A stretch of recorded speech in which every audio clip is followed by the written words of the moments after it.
जब यूजीरो बाकी को मारने ही वाला होता है तभी वहाँ पिकल आ जाता है। यूजीरो उसे देखकर खुश हो जाता है, लेकिन तभी बाकी पिकल की मुंह पर एक जोरदार पंच मारकर उसका दांत तोड़ देता है। बाकी भड़कते हुए कहता है उसने बाप बेटे की लड़ाई के बीच में आने की हिम्मत कैसे की, वो यहाँ से तुरंत दफा हो जाए। हाँ ये सच है, पिकल डायनासोर के जमाने से है, पर तब भी प्रकृति का नियम यही था, लड़ाई के बीच में आना मना है और ये नियम जंगल की हर जानवर मानता है। इसीलिए पिकल समझ जाता है और एक कोने में जाकर बैठ जाता है। अब दोनों की लड़ाई वापस शुरू हो जाता है। यूजीरो जैसे ही बाकी को किक मारता है वो तुरंत उस हमले को डॉज कर लेता है और अपने हाथ को पॉकेट में डालता है। बाकी कहता है यूजीरो उससे साइज में ज्यादा है और ताकत में भी, इसीलिए बाकी को थोड़ा क्रिएटिव होना पड़ेगा। अब यूजीरो भी अपने दोनों हाथों को पॉकेट में डाल लेता है और अब दोनों में से कौन सबसे पहले आधा सेकंड पे हमला कर सकता है इस बात का अंदाजा लगाना है।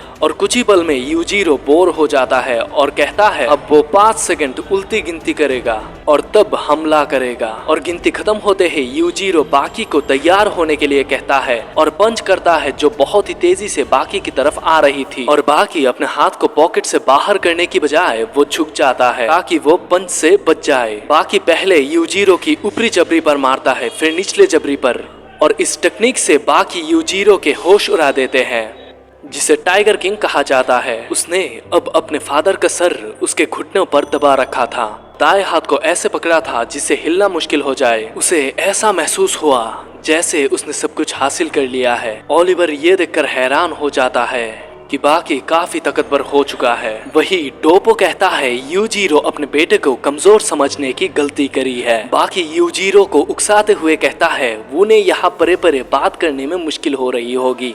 वो चिल्लाते हुए कहता है ये लड़ाई ऐसे ही खत्म नहीं हो सकता, वो उससे इस तरह हार नहीं सकते। क्या वो भूल गए वो यूजीरो हनुमा है। यूजीरो ओके का साइन बनाता है और अपने हाथ को हवा में उठा लेता है और जमीन पे पंच मारता है, जिससे वहाँ पे दरारें आते हैं और सब ये देखकर चौंक जाते हैं कि उसने जमीन के अंदर से ही बाकी को पंच मार डाला। बाकी का पैंट गीली हो जाती है। चिहारू कहता है ये लड़ाई बेमिसाल है। बाकी दोबारा हमला करता है और यूजीरो उसे हवा में किक मार के दूर फेंक देता है। अब यूजीरो के चेहरे का भाव बदल जाता है। वो बाकी के अंदर सोए हुए हनुमा जिन्स को जगाने के लिए उसे मारने का फैसला करते हैं। यूजीरो की जोरदार किक की वजह से बाकी गाड़ी के ऊपर जा गिरता है। फिर एक पंच से उसने अपने बेटे को जख्मी कर डाला और गाड़ी को भी 2 टुकड़े कर दिए। देर से ही सही बाकी को ये बात समझ आ गया कि पूरा देश यूजीरो से क्यों डरता है।